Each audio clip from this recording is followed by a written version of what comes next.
Домашнее татами принесло удачу. На прошедшем в Чебоксарах чемпионате и первенстве Всероссийской Федерации карате спортсмены Чуваши завоевали 20 золотых, 24 серебряные и 33 бронзовые медали. За поединками наблюдал наш спортивный корреспондент Вячеслав Ильин.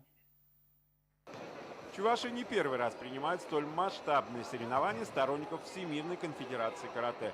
Но нынешние старты стали одними из самых многочисленных. За 45 комплектов наград в 9 возрастных группах сражалось более 1800 спортсменов из 20 российских регионов и Республики Казахстан.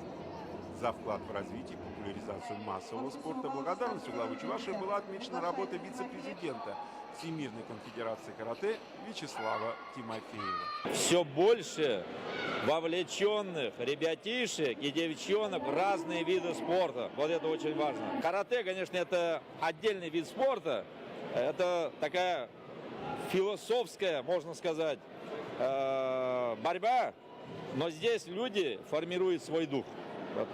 Мы хотим быть всегда духовно богатыми людьми, сильными людьми.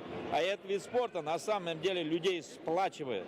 Первым медальную копилку хозяев соревнований пополнили самые юные каратисты. В свои 8 лет ученик 4-й Чебоксарской гимназии Владимир Михеев уже имеет в копилке золото первенства мира в дисциплине ката.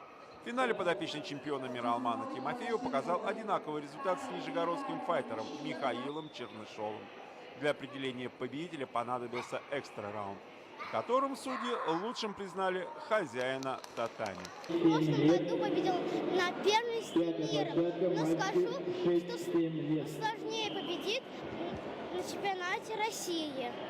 Вместе с золотом турнира воспитанник Республиканской Федерации карате ВКЦ получил приглашение в состав национальной команды для участия в Кубке Европы, которая пройдет в конце июня в Румынии. Вячеслав Ильин, Вести, Чувашия.